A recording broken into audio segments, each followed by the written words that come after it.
Hello दोस्तों, स्वागत है आपका हमारे यूट्यूब चैनल ईवीएम एजुकेशन में। दोस्तों आज हम लोग पढ़ेंगे विद्युत धारा, इलेक्ट्रिसिटी। दोस्तों विद्युत धारा से आपके एग्ज़ाम में एक या दो क्वेश्चन ज़रूर पूछा ही जाता है। आप किसी भी कंपटीशन एग्ज़ाम की प्रिपरेशन कर रहे होंगे, उसमें से आपका विद्युत धारा चैप्टर से एक या दो नंबर का क्वेश्चन ज़रूर ही पूछा जाएगा। दोस्तों अगर आप लोग चैनल पर नए हैं तो चैनल को सब्सक्राइब कर लीजिए और बेल आइकन को भी प्रेस कर लीजिए, ताकि हम जब भी वीडियो अपलोड करें नोटिफिकेशन सबसे पहले आपको मिले। चलिए दोस्तों, हम लोग फर्स्ट क्वेश्चन से आज के वीडियो को स्टार्ट करते हैं। हमारा पहला क्वेश्चन है हमारा, विद्युत धारा का एसआई मात्रक है।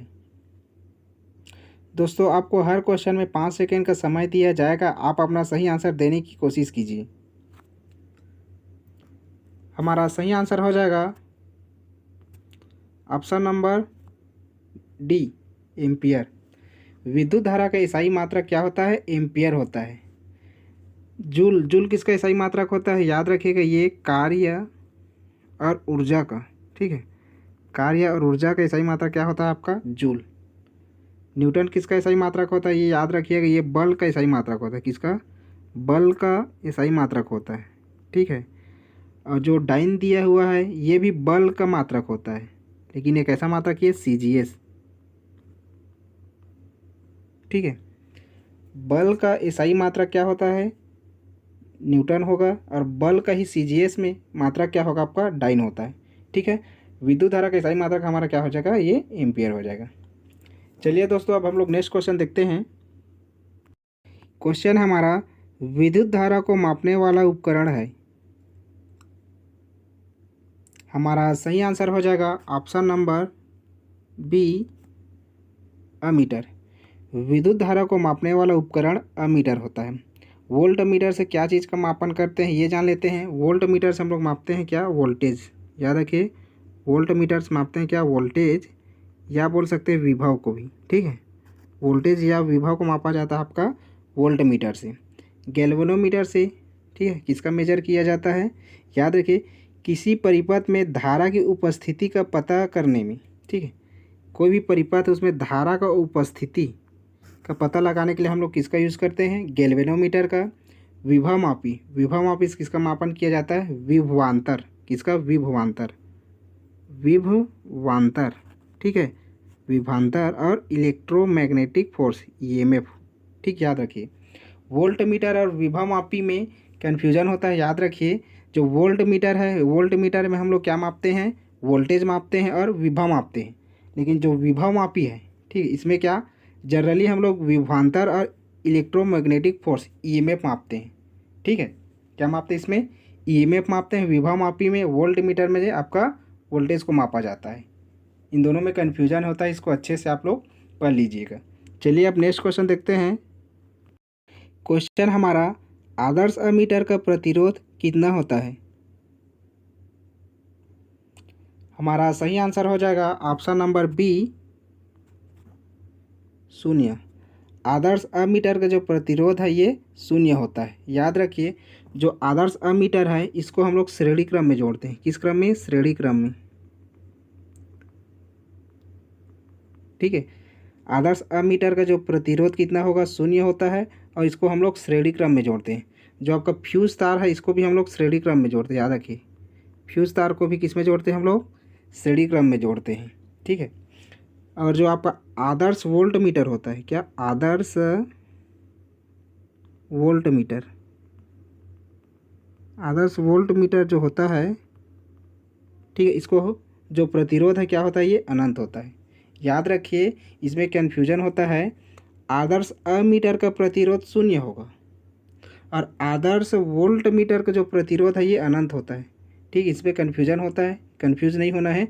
आदर्श अमीटर बोलेगा तो इसका प्रतिरोध 0 होगा, और आदर्श वोल्ट मीटर बोलेगा तो इसका प्रतिरोध क्या होगा? अनंत होगा। जो आदर्श अमीटर है इसको हम लोग श्रेणी क्रम में जोड़ते हैं। हमारा जो फ्यूज तार रहता है उसको भी हम लोग किस में जोड़ते हैं? श्रेणी क्रम में। लेकिन जो आदर्श वोल्ट मीटर रहता है, ठीक है, इसको हम लोग समांतर क्रम में जोड़ते हैं। किस क्रम में? समांतर क्रम में जोड़ते हैं। हमारे जो घर में जो परिपथ है, ठीक है, उसको भी हम लोग किस क्रम में जोड़ते हैं? समांतर क्रम में, ठीक है। इसको आप लोग नोट डाउन कर लीजिएगा। जो आदर्श वोल्ट मीटर है इसको हम लोग समांतर क्रम में जोड़ते हैं, और आपका जो घर का जो परिपथ है उसको भी हम लोग किस क्रम में जोड़ते हैं? समांतर क्रम में। चलिए अब नेक्स्ट क्वेश्चन देखते हैं। क्वेश्चन हमारा, किसी चालक में किसी बिंदु से 5 मिनट में 300 कूलम आवेश प्रवाहित हो रहा है तो धारा का मान होगा। हमें धारा का मान मतलब आई का मान निकालना है। ठीक है, हमारा सही आंसर हो जाएगा ऑप्शन नंबर ए, 1 एम्पियर। क्या हो जाएगा? 1 एम्पियर। ठीक है, इसके लिए फार्मूला याद रखिएगा। धारा को हम लोग डिनोट करते किससे? आई से। बराबर हो जाएगा आपका विद्युत आवेश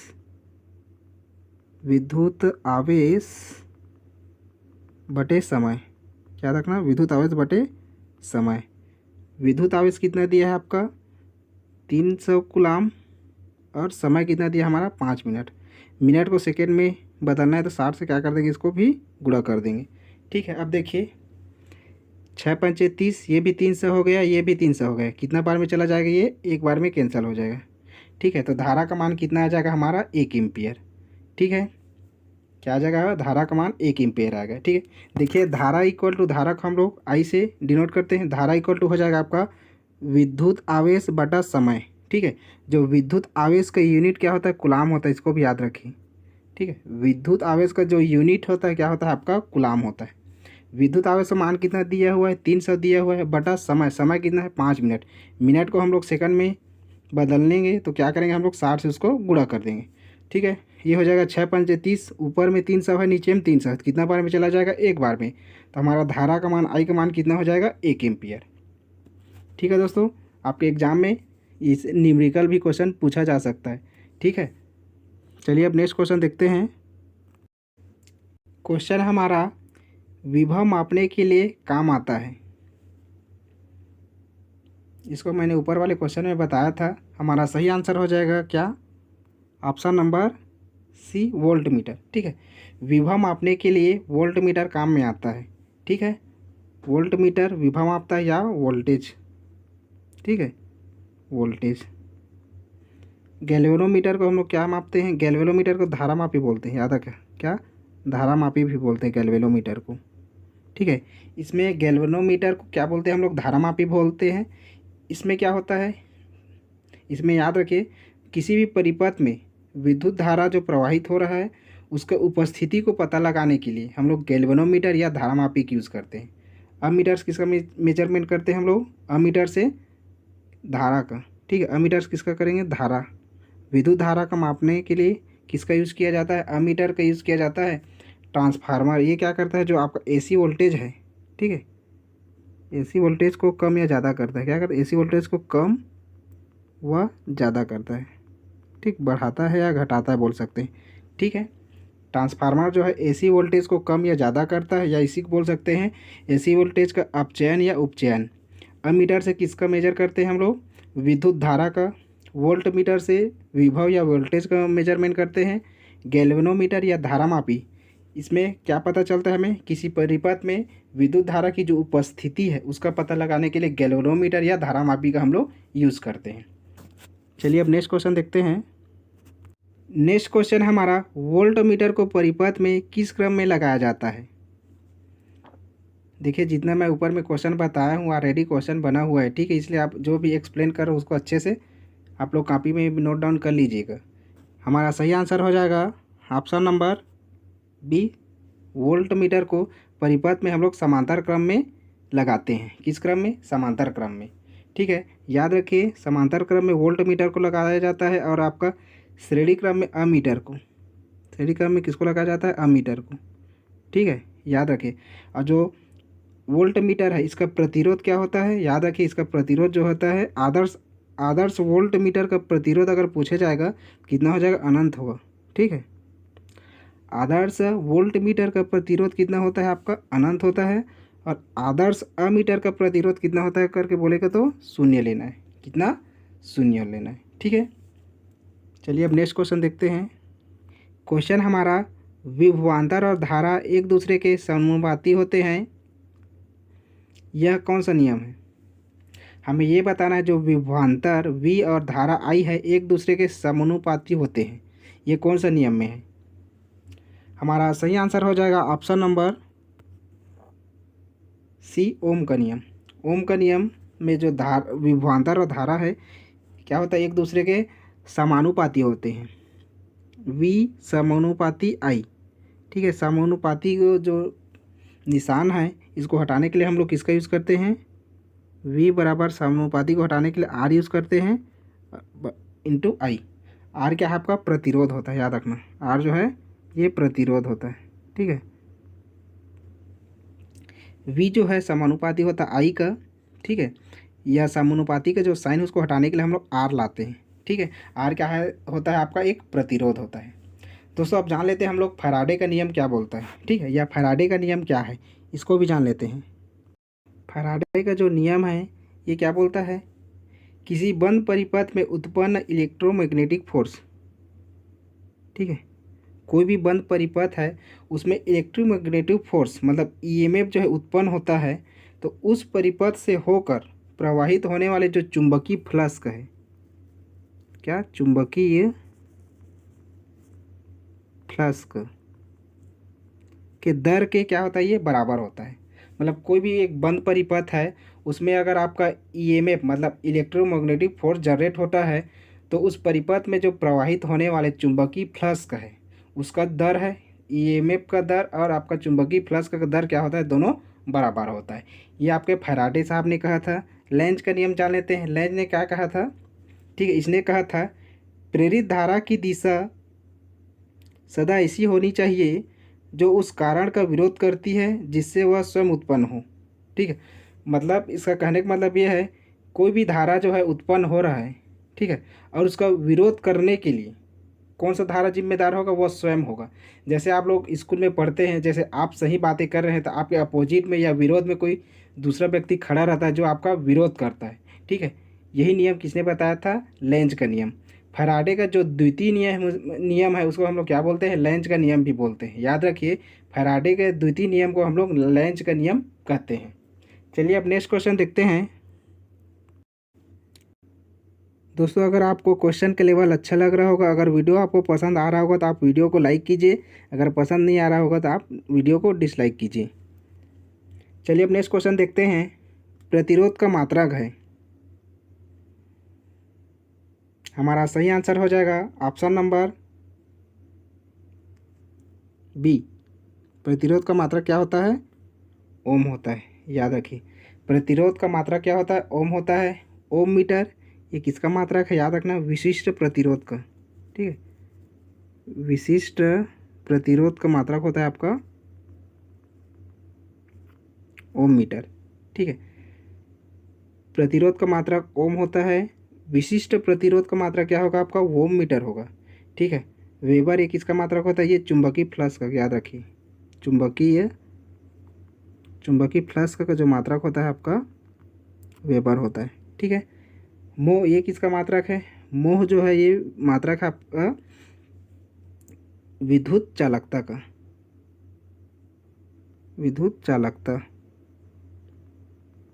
ठीक, याद रखिए विद्युत चालकता का मात्रक होता है आपका ओम होता है, ठीक है। वेबर जो है चुंबकीय फ्लक्स का मात्रक होता है, और ओम मीटर किसका मात्रक होता है, ये विशिष्ट प्रतिरोध का, ठीक है। दोस्तों आपको चारों ऑप्शन का अच्छे से एक्सप्लेनेशन भी मिल जाएगा, जिससे आपका एक क्वेश्चन के साथ साथ आपका 3 क्वेश्चन ऑलरेडी क्या हो रहा है, कंप्लीट हो रहा है, ठीक है।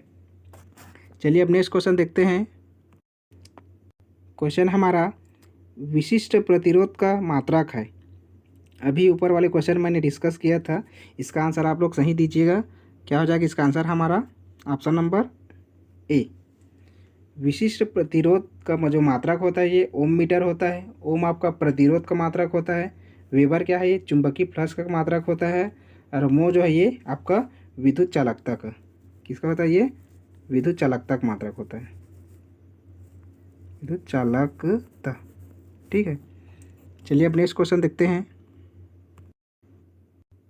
क्वेश्चन हमारा चुंबकीय फ्लक्स का मात्रक है। अभी ऊपर वाले क्वेश्चन में मैंने इसको डिस्कस किया था, ठीक है। हमारा सही आंसर क्या हो जाएगा ऑप्शन नंबर सी वेबर। चुंबकीय फ्लक्स का मात्रक क्या होता है आपका वेबर होता है। ओम मीटर विशिष्ट प्रतिरोध का मात्रक होता है। ओम जो है आपका प्रतिरोध का मात्रक होता है। मोह जो होता है ये किसका होता है आपका विद्युत चालकता का, ठीक है। चलिए अब नेक्स्ट क्वेश्चन देखते हैं। विशिष्ट प्रतिरोध का मान किस पर निर्भर करता है? हमारा सही आंसर हो जाएगा ऑप्शन नंबर सी,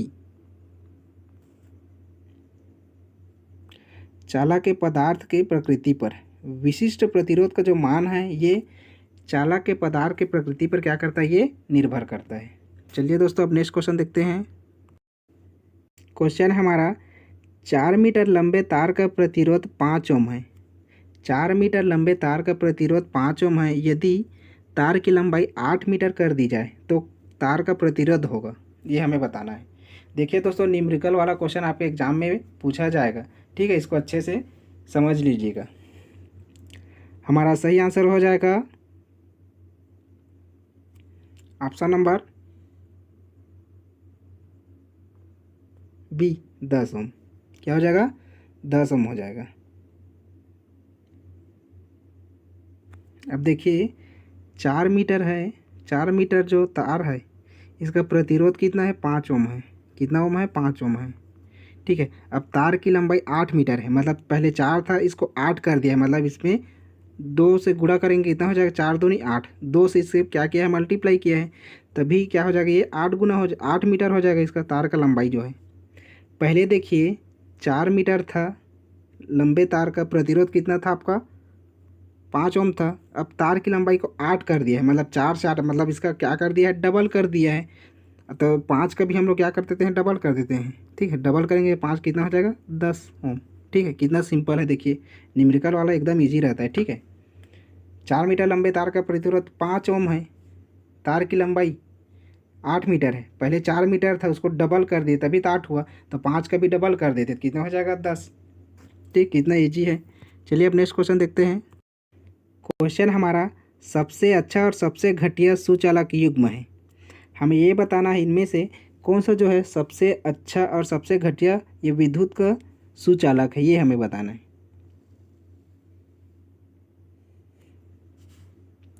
हमारा सही आंसर हो जाएगा ऑप्शन नंबर सी, चांदी और सीसा। सबसे अच्छा जो विद्युत का सुचालक है वो कौन सा होता है, आपका चांदी होता है, और सबसे घटिया क्या हो जाएगा, आपका सीसा, ठीक है। चलिए अब नेक्स्ट क्वेश्चन देखते हैं। क्वेश्चन हमारा निम्न में अर्धचालक का उदाहरण है। हमें ये बताना है इनमें से कौन सा अर्धचालक का उदाहरण है। हमारा सही आंसर हो जाएगा ऑप्शन नंबर डी, सिलिकॉन। ये जो सिलिकॉन होता है ये अर्धचालक का उदाहरण है। चांदी ये क्या होता है, आपका विद्युत का ये सुचालक होता है, याद रखिए चांदी जो है विद्युत का सुचालक होता है। और जो ग्रेफाइट है ये क्या है, ग्रेफाइट एक प्रकार का क्या होता है, याद रखिए ग्रेफाइट ये है अधातु है। ग्रेफाइट जो है अधातु है, फिर भी ये क्या होता है, विद्युत का चालक होता है। याद रखिए विद्युत का ये क्या होता है, चालक होता है। ऐसा कौन सा अधातु है जो विद्युत का चालक होता है, ऐसा करके आप एग्जाम में पूछ दिया जाए तो याद रखना ग्रेफाइट जो है ये क्या होता है, अधातु होते हुए भी विद्युत का चालक है। और जो आपका मरकरी या पारा क्या है, ये धातु है, ठीक है। मरकरी या पारा क्या धातु है, आपको मरकरी या पारा क्या धातु होता है, ये भी क्या होता है, विद्युत का ये सुचालक होता है। याद रखें क्या होता है, ये सुचालक, ठीक है। देखिए दोस्तों, जितना भी और ऑप्शन दिया है उसका मैं कम्प्लीटली एक्सप्लेन भी कर रहा हूँ। इससे आपके एक क्वेश्चन के साथ साथ 3 क्वेश्चन और भी रेडी हो जा रहा है, ठीक है। अर्धचालक उदाहरण क्या है, आपका सिलिकॉन है। चांदी क्या होता है, ये विद्युत का सुचालक होता है। ग्रेफाइट जो कि अधातु होते हुए ये क्या है, विद्युत का चालक है। मरकरी ये क्या है, धातु है और विद्युत का चालक है। चलिए अब नेक्स्ट क्वेश्चन देखते हैं। क्वेश्चन हमारा वे पदार्थ जिनका प्रतिरोध शून्य हो उन्हें कहते हैं। हमें ये बताना है वो कौन सा पदार्थ है जिसका प्रतिरोध शून्य होता है, उसे हम लोग क्या कहते हैं। हमारा सही आंसर हो जाएगा ऑप्शन नंबर डी, अतिचालक। अतिचालक वे पदार्थ होते हैं जिनका प्रतिरोध क्या होता है, शून्य होता है। याद रखिए चालक किसे कहते हैं, वे पदार्थ जिनमें विद्युत धारा का प्रवाह होता है, ठीक है। वे पदार्थ जिनमें विद्युत धारा का प्रवाह होता है उसे क्या बोलते हैं, हम लोग चालक बोलते हैं। इसका उदाहरण याद रखिए, उदाहरण पूछ सकता है आपके एग्जाम में। उदाहरण आपका है चांदी, तांबा, ठीक है। चांदी और तांबा ये क्या है, वे विद्युत के चालक के उदाहरण है। कुचालक। कुचालक किसे बोलेंगे हम लोग? वे पदार्थ जिनमें विद्युत धारा का प्रवाह नहीं होता, उसे क्या बोलते हैं हम लोग? कुचालक। जैसे रबर, ठीक है, लकड़ी और प्लास्टिक। ठीक, ये क्या है? आपके विद्युत के कुचालक हैं। और अर्धचालक क्या होता है? याद रखिए, अर्धचालक वे पदार्थ होते हैं जिनमें सामान्य परिस्थितियों में विद्युत धारा का प्रवाहित तो हो नहीं सकता, लेकिन इसमें हम लोग ताप बढ़ाते हैं या कुछ अशुद्धियाँ मिलाते हैं, ठीक है, तो इसमें चालकता जो है इसकी क्या होती है? बढ़ जाती है। अर्धचालक के आप लोग उदाहरण याद रखिए। एक तो आता है आपका सिलिकॉन,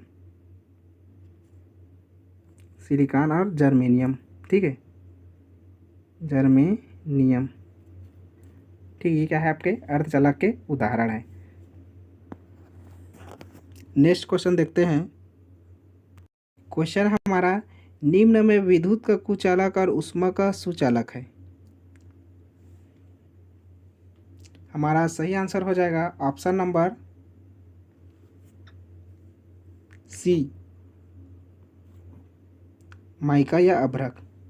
माइका या अभ्रक क्या होता है? ये विद्युत के कुचालक होते हैं लेकिन ऊष्मा के सुचालक होते हैं, ठीक है। जो प्लास्टिक और रबर है ये क्या होता है? ये कुचालक होते हैं, ठीक है। क्या होता है? ये कुचालक, ठीक, मतलब इसमें विद्युत धारा का प्रवाह नहीं हो सकता। नाइक्रोम, याद रखना, जो विद्युत हीटर यूज़ करते हैं, ठीक है, विद्युत हीटर यूज़ करते हैं, उसका जो तार किसका बनाया जाता है? नाइक्रोम का, ठीक है। चलिए अब नेक्स्ट क्वेश्चन देखते हैं। क्वेश्चन हमारा, घरों में कूलर, पंखे, बल्ब कौन से क्रम में जुड़े होते हैं? इसका आंसर मैंने ऊपर वाले क्वेश्चन में बता दिया था। अगर ऊपर वाले क्वेश्चन को आप लोग अच्छे से पढ़े होंगे तो इसका आंसर आप लोग ऐसे ही बता देंगे। क्या हो जाएगा हमारा आंसर? ऑप्शन नंबर बी, ठीक है। घरों में जो कूलर, पंखे या बल्ब होते हैं उसे हम लोग समांतर क्रम में लगाते हैं, इसको याद रख लीजिएगा, ठीक है। जो आपका बताया था वोल्ट मीटर, जो आदर्श वोल्ट मीटर होता है उसको हम लोग समांतर क्रम में लगाते हैं, और जो अमीटर होता है, याद रखिए, जो आदर्श वोल्ट मीटर है, आदर्श वोल्ट मीटर है, इसको हम लोग किस क्रम में लगाते हैं? समांतर क्रम में लगाते हैं। और आपका जो घर में जो कूलर, पंखे, बल्ब होता है इसको भी हम लोग समांतर क्रम में जोड़ते हैं। श्रेणी क्रम में कौन सा जुड़ा रहता है? याद रखना, आपका अमीटर। किसको जोड़ा रहता है? अमीटर को, ठीक है। वोल्ट मीटर को हम लोग समांतर क्रम में जोड़ते हैं, और जो भी घरेलू परिपथ है जैसे कूलर, पंखे, बल्ब, इसको भी समांतर क्रम में जोड़ा रहते हैं। लेकिन जो आपका श्रेणी क्रम में अमीटर को जोड़े रहते हैं, याद रखिएगा, आपका जो फ्यूज तार है उसको भी हम लोग किस में जोड़ते हैं? श्रेणी क्रम में। एक आदर्श वोल्ट मीटर का प्रतिरोध पूछेगा तो अनंत होगा। क्या होगा? अनंत होगा, इन्फिनिटिव। और जो आपका आदर्श अमीटर का बोलेगा प्रतिरोध, वो क्या होता है? शून्य होता है, ठीक है। चलिए अब नेक्स्ट क्वेश्चन देखते हैं। क्वेश्चन हमारा, श्रेणी क्रम में सभी तारों में कौन सा गुण समान रहता है? हमारा सही आंसर हो जाएगा ऑप्शन नंबर ए, धारा। श्रेणी क्रम में सभी तारों में जो धारा का गुण है ये क्या रहता है? आपका समान रहता है, ठीक है। याद रखिए, जो श्रेणी क्रम में धारा का जो मान है समान रहता है, ठीक है। और समांतर क्रम में जान लेते हैं, समांतर क्रम में आपका जो वोल्टेज है वो समान रहता है, ठीक है। इसको याद रखिए, श्रेणी क्रम में आपका धारा समान रहता है और समांतर क्रम में आपका जो वोल्टेज है ये समान रहता है, ठीक है। विशिष्ट प्रतिरोध, इसका जो यूनिट है क्या होता है आपका? विशिष्ट प्रतिरोध का याद रखिएगा ओम मीटर। क्या होता है? ओम मीटर, ओम मीटर होता है, ठीक है। प्रतिरोध का जो मात्रक होता है क्या होता है? ये ओम होता है, ठीक है, ओम। अब विभवांतर किससे मापते हैं हम लोग? विभवमापी से। विभवमापी से हम लोग क्या मापते हैं? विभवांतर मापते हैं, ठीक है। चलिए अब नेक्स्ट क्वेश्चन देखते हैं दोस्तों। दोस्तों, अगर आपको क्वेश्चन का लेवल अच्छा लग रहा होगा और आपको लग रहा होगा कि वीडियो के माध्यम से जो आपका विद्युत धारा टॉपिक से इसमें से 1 या 2 नंबर मेरा सही से बन सकता है, ये मेरे लिए आगे यूज़फुल हो सकता है, तभी हमारे चैनल को आप सब्सक्राइब कीजिए। चलिए नेक्स्ट क्वेश्चन देखते हैं। भारत में प्रत्यावर्ती धारा या एसी की आवृत्ति है, ये हमें बताना है। कितनी आवृत्ति होती है एसी की भारत में? हमारा सही आंसर हो जाएगा ऑप्शन नंबर बी, 50 हर्ट्ज। याद रखिए, भारत में जो एसी या प्रत्यावर्ती धारा की जो आवृत्ति होती है ये कितनी होती है? आपकी 50 हर्ट्स होती है। कितनी होती है याद रखना, 50 हर्ट्स। चलिए अब नेक्स्ट क्वेश्चन देखते हैं। क्वेश्चन हमारा, ट्रांसफार्मर किस सिद्धांत पर कार्य करता है? हमारा सही आंसर हो जाएगा ऑप्शन नंबर सी, अन्योन्य प्रेरण। अन्योन्य प्रेरण के सिद्धांत पर आपका ट्रांसफार्मर क्या करता है, कार्य करता है। याद रखें, जो विद्युत चुंबकीय प्रेरण है इसका सिद्धांत किसने दिया था? आपके फैराडे ने दिया था। किसने दिया था? याद रखिए, जो फैराडे ने ना विद्युत चुंबकीय प्रेरण की सिद्धांत दिया था, याद रखिए। ठीक है, फैराडे का नियम और लेंज का नियम जो है मैंने ऊपर वाले क्वेश्चन में इसको बता दिया है, आप लोग वहाँ से समझ सकते हैं। चलिए अब नेक्स्ट क्वेश्चन देखते हैं। क्वेश्चन है हमारा, ट्रांसफार्मर किस धारा की वोल्टता को बदलता है? अभी ऊपर वाले क्वेश्चन में बताया था आपको कौन सा धारा है, ये आपका प्रत्यावर्ती धारा मतलब एसी धारा को। हमारा सही आंसर हो जाएगा ऑप्शन नंबर ए, जो ट्रांसफार्मर है ये प्रत्यावर्ती धारा को की वोल्टता को बदलता है। ठीक है, ये क्या करता है, वोल्टेज को, जो एसी वोल्टेज है उसको क्या करता है, कम करने का काम करता है या ज़्यादा करने का, मतलब घटाता है, क्या घटाता है वह बढ़ाता है, याद रखिए। ठीक, घटाने और बढ़ाने का काम करता है क्या, प्रत्यावर्ती धारा एसी वोल्टेज को। कौन? ट्रांसफार्मर। डिस्ट धारा नहीं ना, डीसी वाला नहीं आता है, याद रखें, ट्रांसफार्मर सिर्फ एसी। चलिए अब नेक्स्ट क्वेश्चन देखते हैं। क्वेश्चन हमारा, जनित्र किस सिद्धांत पर कार्य करता है?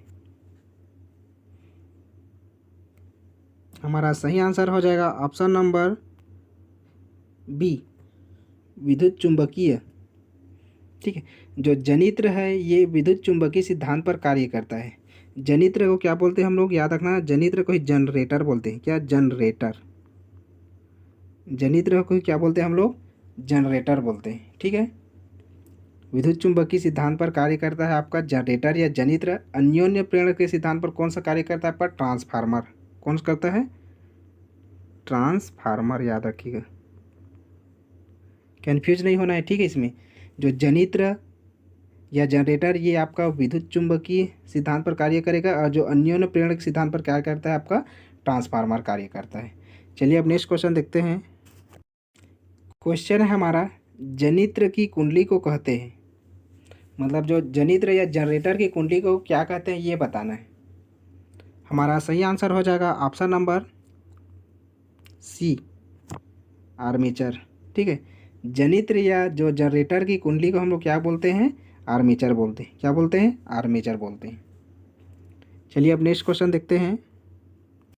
क्वेश्चन है हमारा, वह साधन जो विद्युत ऊर्जा को यांत्रिक ऊर्जा में बदलता है। हमें ये बताना है जो कौन सा ऐसा साधन है जो विद्युत ऊर्जा, ठीक है, मतलब इलेक्ट्रिकल एनर्जी को यांत्रिक ऊर्जा मतलब मैकेनिकल एनर्जी में कन्वर्ट करता है, ये हमें बताना है। हमारा सही आंसर हो जाएगा option number B, motor. Motor क्या करता है, ये विद्युत ऊर्जा को यांत्रिक ऊर्जा में बदलता है। ठीक है, जनित्र, जनरेटर, इसको क्या जनित्र क्या बोलते हैं, जनरेटर, ये क्या आता है, ये विद्युत उत्पन्न करने वाला उपकरण है। क्या उत्पन्न करने वाला, ये विद्युत उत्पन्न करने वाला उपकरण होता है। ठीक, याद रखिए, जनित्र या जनरेटर ये क्या होता है आपका, विद्युत उत्पन्न करने वाला उपकरण होता है। ट्रांसफार्मर क्या है, ये एसी वोल्टेज को, ठीक है, ट्रांसफार्मर क्या करता है आपका, जो एसी वोल्टेज है, ठीक है, इसको घटाने या बढ़ाने का काम करता है। ठीक है, आपको जो कंडेंसर है ये क्या करता है, कंडेंसर को याद रखिए, जो गैस रहता है, गैस या भाप, उसको क्या करता है, ये ठंडा करके द्रव में बदलता है। ठीक है, कंडेंसर क्या होता है, याद रखिए, जो कंडेंसर होता है ये गैस या भाप को पहले ठंडा करेगा, उसके बाद इसको द्रव में बदलता है, उसको हम लोग क्या बोलते हैं, कंडेंसर बोलते हैं। ठीक है, देखिए जितना भी ऑप्शन और भी दिया है उसको सबको मैं एक्सप्लेन कर रहा हूँ, ठीक है, ताकि आपको ही बेनिफिट मिले। भले कम क्वेश्चन करा रहा हूँ लेकिन एक एक क्वेश्चन में आपको 3 क्वेश्चन और रेडी हो रहा है। अगर मैं 30 क्वेश्चन भी कराऊंगा तो एक क्वेश्चन में 4 क्वेश्चन पूरा आपका रेडी हो रहा है, तो मतलब 4 तिया 12, मतलब 120 क्वेश्चन आपका 30 क्वेश्चन में ही पूरा रेडी हो जा रहा है। ठीक है दोस्तों, चलिए अब नेक्स्ट क्वेश्चन देखते हैं। क्वेश्चन हमारा, बल्ब का तंतु किसका बना होता है? हमारा सही आंसर हो जाएगा option number C, tungsten. Bulb का जो तंतु होता है ये किसका बना होता है? टंगस्टन का बना होता है। ठीक है, जो नाइक्रोम होता है ये याद रखिए, ये विद्युत हीटर। नाइक्रोम का तार किस में यूज़ करते हैं हम लोग? विद्युत हीटर में यूज़ करते हैं, याद रखिएगा। ठीक, नाइक्रोम का जो तार है ये हम लोग विद्युत हीटर में यूज़ करते हैं। बल्ब का तंतु आपका टंगस्टन का बना होता है। ठीक है, माइका एक प्रकार का क्या होता है? माइका को हम लोग क्या बोलते हैं? अभ्रक बोलते हैं, याद रखें। ठीक है, ये अभ्रक क्या होता है? ये इसको भी हम लोग विद्युत हीटर में ही यूज़ करते हैं। एक प्रकार के क्या होता है? ये सुचालक होता है। अभ्रक को ही विद्युत तार में या विद्युत तार में इसका यूज़ किया जाता है, याद रखिए। किसका? अभ्रक या माइका का। ठीक है, ग्रेफाइट क्या है? ग्रेफाइट एक प्रकार का अधातु है। अधातु का गुण होने के बाद भी इसमें क्या होता है? ये विद्युत के क्या रहता है? विद्युत के चालक रहते हैं। ठीक, विद्युत के क्या होता है? ये चालक रहता है। चलिए अब नेक्स्ट क्वेश्चन देखते हैं। क्वेश्चन हमारा, ट्यूबलाइट के स्टार्टर में प्रयुक्त गैस है। हमारा सही आंसर है option number D, argon. Tube light के जो स्टार्टर होता है उसमें कौन सा गैस प्रयुक्त किया जाता है? आर्गन गैस यूज़ किया जाता है। ठीक है, मरकरी या पारा आपको पता ही होगा, ये क्या है? मरकरी या पारा क्या है? आपका धातु है। ये क्या है? मरकरी या पारा क्या होता है? आपका धातु होता है। और ये विद्युत के क्या होता है? ये सुचालक होते हैं। ठीक है, विद्युत के ये सुचालक होते हैं। नियान, नियान का कहाँ यूज़ करते हैं ये याद रखिएगा। हाई वोल्टेज संकेत। ठीक है, जहाँ हाई वोल्टेज संकेत देना है, हाई वोल्टेज संकेत के लिए किसका यूज़ करेंगे हम लोग? नियॉन का यूज़ करेंगे। ठीक है, हाइड्रोजन एक प्रकार क्या होता है? ये गैस होता है। ठीक है, हाइड्रोजन के कितने समस्थानिक होते हैं? याद रखिए, हाइड्रोजन के कितने समस्थानिक होते हैं? 3 समस्थानिक होता है। कौन कौन सा? आप लोग कमेंट कीजिएगा। ठीक है, कौन कौन सा उसका हाइड्रोजन के कितने समस्थानिक होते हैं? मैंने बता दिया 3। कौन कौन सा होता है उसको आप लोग कमेंट कीजिएगा। चलिए अब नेक्स्ट क्वेश्चन देखते हैं। क्वेश्चन हमारा, हीटर का तापन तंतु किसका बना होता है? अभी ऊपर वाले क्वेश्चन मैंने इसका आंसर बताया था। ठीक है, आंसर सही देना। क्या हो जाएगा हमारा answer? Option number D, nichrome. ठीक है, हीटर का तापन तंतु जो है नाइक्रोम का बना होता है। ठीक है, जो सिलिकॉन है ये क्या होता है? ये सिलिकॉन जो अर्धचालक होता है। क्या होता है? ये सिलिकॉन जो है अर्धचालक। सिलिकॉन क्या होता है? आपका अर्धचालक होता है। और जो टंगस्टन है ये बल्बक तंतु। बल्ब का जो तंतु किसका बना रहता है? याद रखिएगा, बल्ब का तंतु। ठीक है, ये टंगस्टन का बना रहता है। और हीटर तापन का तंतु बोलेगा तो नाइक्रोम, याद रखना। बल्ब और हीटर में याद रखिएगा। ठीक है, बल्ब का किससे बना रहता है? तंतु जो है टंगस्टन का बना रहता है। अब जो हीटर का तापन तंतु है ये आपका नाइक्रोम का बना रहता है। सिलिकॉन क्या है? आपका एक प्रकार का अर्धचालक होता है। ठीक है दोस्तों, चलिए अब नेक्स्ट क्वेश्चन देखते हैं। क्वेश्चन हमारा, भारत की सिलिकॉन वैली किसे कहा जाता है?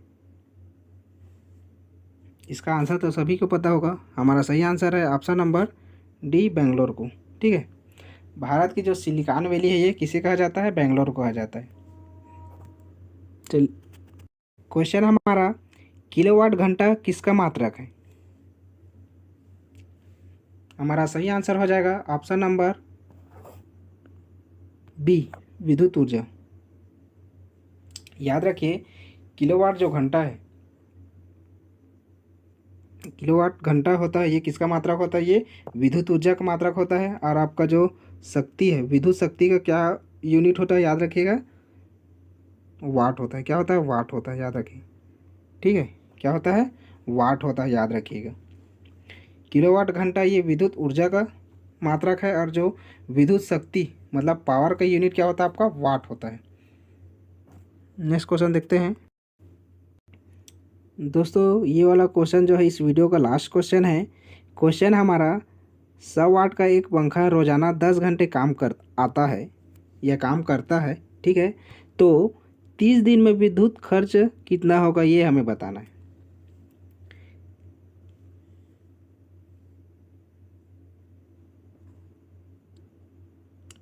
हमारा सही आंसर हो जाएगा ऑप्शन नंबर बी 30 यूनिट। 100 वाट का एक पंखा रोजाना 10 घंटे काम आता है तो 30 दिन में विद्युत खर्च कितना होगा? 30 यूनिट होगा। कितना होगा? 30 यूनिट होगा। ठीक है दोस्तों, इसको मैं निकाल कर बता रहा हूँ आपको। याद रखें क्या बोल रहा है? 100 वाट। ठीक है, 100 जो वाट है, 100 वाट का एक पंखा जो रोजाना कितना घंटे काम आता है? ये 10 घंटे। कितना घंटे काम आ रहा है? ये 10 घंटे। हमें कितने दिन का निकालना है? 30 दिन का। ठीक है, तो एक दिन में कितना हो रहा है? ये एक दिन में निकालते हैं हम लोग। ठीक है, कितना हो जाएगा एक दिन का? 100 गुणित 10 कितना होगा? ये 1000 हो गया। ठीक, 100 गुणित 10 कितना हो जाएगा? ये 1000 हो गया। अब हमें कितने दिन का पूछ रहे हैं? 30 दिन का। ठीक है, कितने दिन का? 30 दिन का। याद है कि 30 दिन का पूछ रहे हैं तो कितना हो जाएगा? 1000 गुणा 30। ठीक है, तो ये कितना हो जाएगा? 1 1 2 3 4 जीरो कर देते हैं। ठीक, कितना होगा? ये 4 जीरो हो गया। ठीक है दोस्तों, 100 वाट का एक पंखा जो है 10 आवर काम करता है। ठीक है, रोज़ाना मतलब एक दिन में। तो एक दिन में कितना काम करेगा? 100 गुणित 10 करेंगे, कितना हो जाएगा? 1000 हो जाएगा। अब हमें 30 दिन का खर्च निकालना है, तो 30 गुणा कितना करेंगे? जो 1000 आए उसको मल्टीप्लाई कर देंगे, कितना हो जाएगा? ये 30,000 हो जाएगा।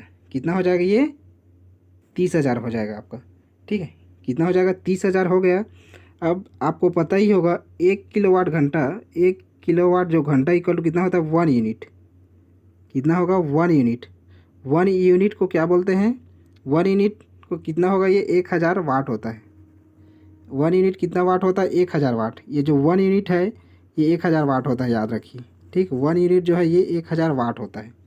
अब 1000 निकल जाएगा। ठीक है, 1000 मतलब 1000 निकल जाएगा तो कितना बचेगा हमारे पास?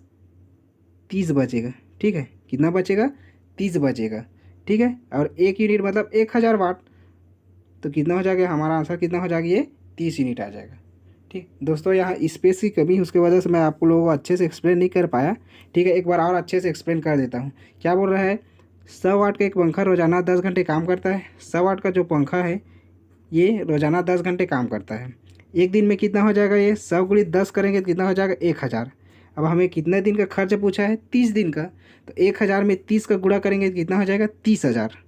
ठीक है, 1 किलोवाट घंटा बराबर 1 यूनिट होता है। 1 यूनिट में कितना वाट होता है? याद रखिएगा, 1000 वाट। 1 यूनिट कितना वाट होता है? 1000 वाट। ठीक, यहाँ से 3 जीरो निकल गया। अगर 3 जीरो यहाँ से निकाल लेंगे तो कितना बचेगा हमारे पास? सिर्फ 30 बचेगा। ठीक है, अब 1000 कितना होता है? 1 यूनिट, तो 30 और 1 यूनिट बचेगा। 30 इंटू 1 करेंगे, कितना यूनिट हो जाएगा? 30 यूनिट। इस प्रकार हमारा आंसर 30 यूनिट आ जाएगा। दोस्तों, अगर आपको वीडियो अच्छा लग रहा होगा, अगर लग रहा होगा कि ये वीडियो मेरे लिए हेल्पफुल होगा, तभी आप चैनल को सब्सक्राइब कीजिए और आप ज़्यादा से ज़्यादा लोगों को वीडियो को शेयर कीजिए ताकि वो लोग भी इसका बेनिफिट उठा सकें। चलिए दोस्तों, अब हम लोग मिलते हैं नेक्स्ट लेक्चर में। Thank you.